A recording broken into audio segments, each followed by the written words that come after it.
Okay, today's topic is the workforce of the future. I guess coronavirus has forced businesses to completely reimagine the way they operate and has brought new ways of working for employees. And technology has played a massive role in all of this, in keeping businesses going, in allowing working from home. What we want to do in this conversation is to look into the future and explore the workforce of the future. And to do this, I am very pleased to say I'm joined here by Wendy Mars from CISCO. Hi, Wendy. Hey, Bernard, great to see you. Yeah, really lovely for you to join me. Wendy, you run Cisco's business in EMEA. Can you tell us more about your role and what you do every day and what you are passionate about? Sure. So Bernard, as you just mentioned, I'm responsible for Cisco's business in Europe, Middle East, Africa, and Russia. Mm, That consists of 123 countries, which is, it's in a very exciting and diverse region that I'm fortunate to run within Cisco. And if I look at, what I'm passionate about is really, this digital transformation topic. It's incredible, the way in which technology is being used within business, within society, the world overall, in order to help organizations and people and citizens. It's a topic I'm passionate about, and it's great to say that's what I do for a living. wonderful. So Cisco has recently launched the results of Workforce of the Future, a Cisco commissioned survey of 10,000 respondents across Europe, the Middle East, and Russia, which asked office-based employees about their expectations of their employers in 2021 and onwards. Looking at Cisco's workforce of the future research, only 5% of employees out of the 10,000 surveyed were working from home before the COVID-19 pandemic. As we hit lockdown earlier this year, this went to almost 100%. What are your observations on the sudden change and how businesses responded to that? Yeah, I think if we look at the speed and the pace at which businesses responded to this is a result of not really having any choice, I would say, and a need to be able to make sure that employees could stay engaged, that businesses could run and could operate, and being able to do that very quickly and rapidly by getting your workforces up and running and functioning across the globe really, really quickly. And we saw the pace at which organizations did that was truly remarkable. And if we look now at I think that the nature of working remotely and working from home and how people view that and consider that has also shifted significantly as a result of the fact that there hasn't been choice. So people have seen the fact that actually employees can be incredibly productive in working at home and working remotely. And there's a lot of learnings in how to manage remote teams and keep them engaged and work through some of these dynamics overall. So I think, this will fundamentally shift the nature of work for the future. Organizations need to take the best of both worlds, really, and to reflect on some of the positives that this has brought among all the negatives and the anxiety. Actually, working from home has given many people a much better work-life balance.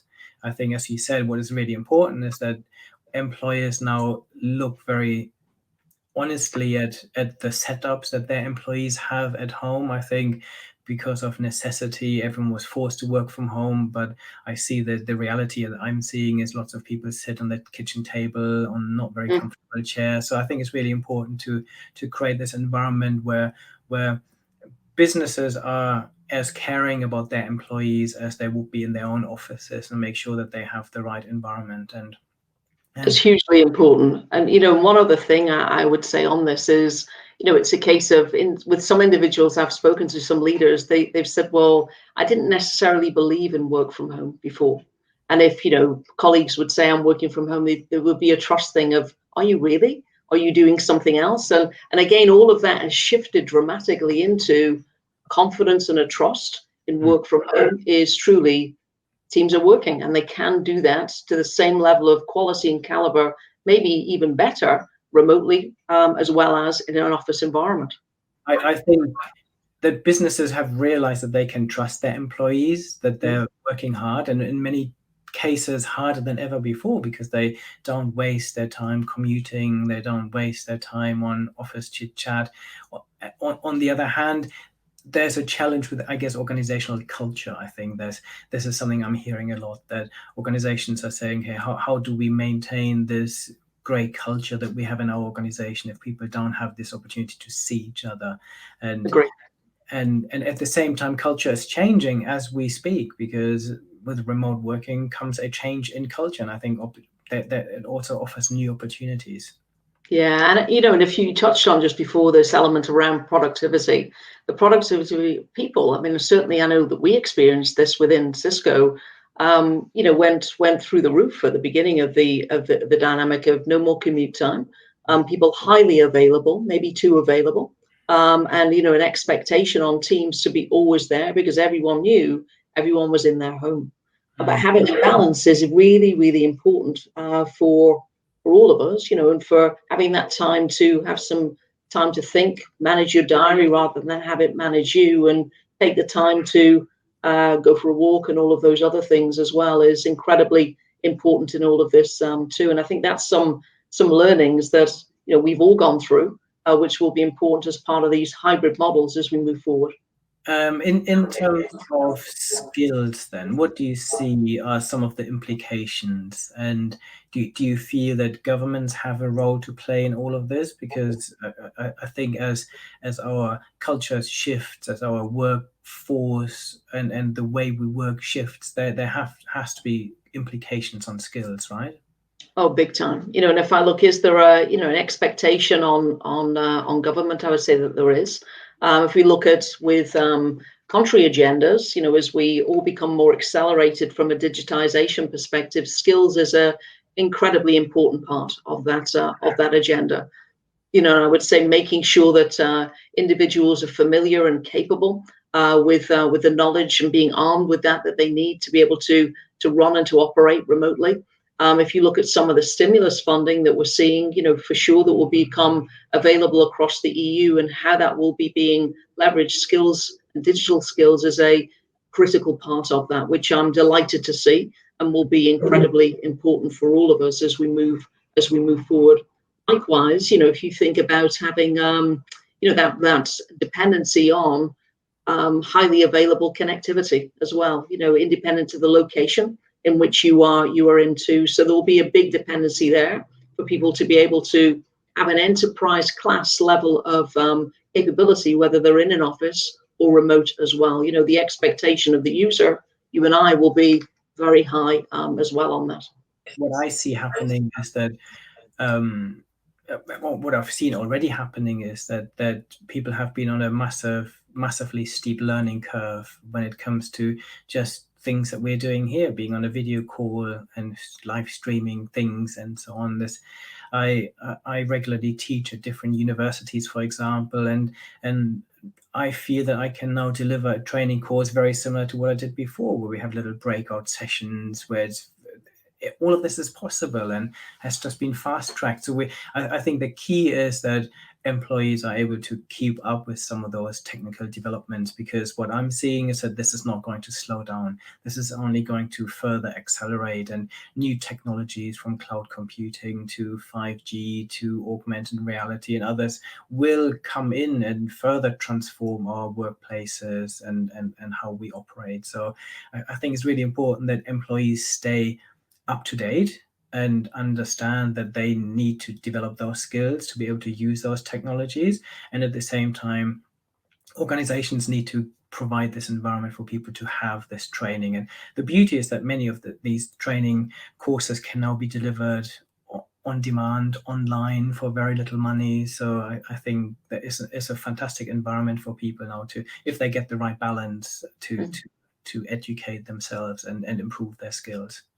And Bernard, you touched on a great point there. We had a conversation with some of the education industry as well, relatively recently. And one of the key things, we focus a lot on getting the skills into the classroom from a digital standpoint, but indeed that lecturer who is giving the content needs to themselves be able to deliver that in a way which is a more of a digitally native way to keep people engaged. And it takes a different set of capability and competence than just delivering that content to a group of people in a room together. So it's that digital skill capabilities for the student, but also for the teacher for sure.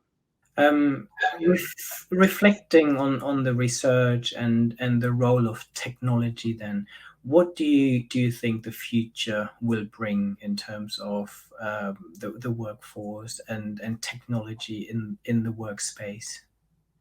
I think it's technology will always evolve and enhance, and there will always be amazing, fantastic innovation that will be out there. And I feel for all of us, it's on how we embrace that within our organizations, and that people can see value from that and be excited about that and have the relevance for them and also for their organizations. And more, if we look at the way in which organizations are delivering that capability is through an application interface. So, it's what we have, the app economy, as we know, and being able to really think about how the application is the interface to different user groups and communities. So really that process around reimagining applications and how you can deliver that in an engaging, highly consumable manner. So I think that's one piece.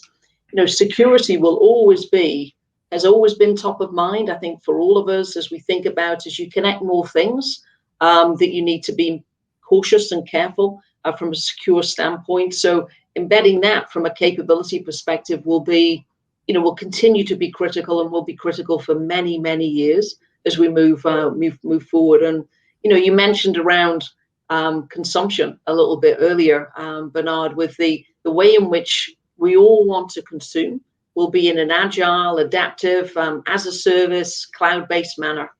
So having that ability to drive in that manner is incredibly important. And finally, and you might think it's strange that I say this, but actually I think the technology is the easy bit.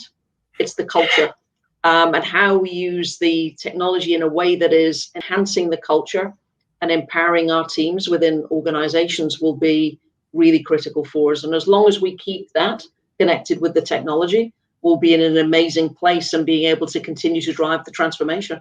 I see this too, that when I work with organizations on their digital transformation, I often make the point that actually they need to invest as much money and time and effort into the technology as they need to in culture and bringing people with them. For me, culture includes skills as well. So making sure people have the skills and the right environment to actually leverage technology. So I completely agree with you. In terms of then future technologies, if you were now to look into 2021 and saying, what are some of the technology trends that you are particularly excited about, that Cisco is excited about? What you highlight there, some of the future trends that both companies and individuals should prepare for now? I think some of the areas certainly around, if we think about with a shift and a mindfulness around cloud-based, cloud-centric models for organizations to be able to ensure that they can get and have a confidence in their performance, independent of where their data or their information may be, but also being able to have the insights and the analytics around that is incredibly important. So I think that will be a really interesting space for us to all stay close to. I think certainly it continued insights around areas from a cyber standpoint, really understanding when and how, if you have any form of challenge within your environment overall.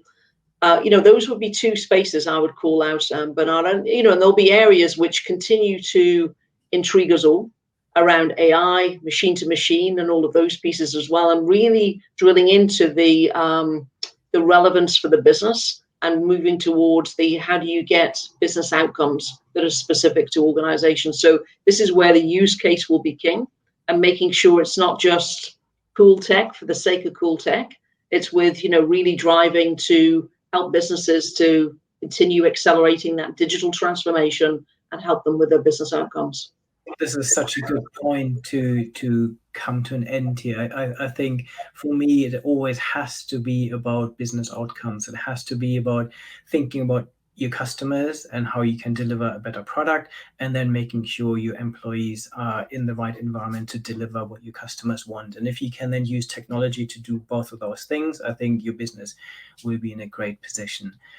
Thank you so much, Wendy, for taking the time to talk to me today. If anyone wants to dive more into any of the technology trends or learn more about things we discovered here, cloud computing, AI, security, head to my YouTube channel, and there are many more videos you can watch.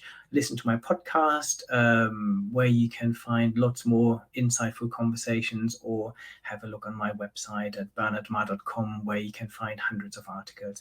Thank you so much, Wendy, for your time, and hopefully we'll speak to you soon. Thank you.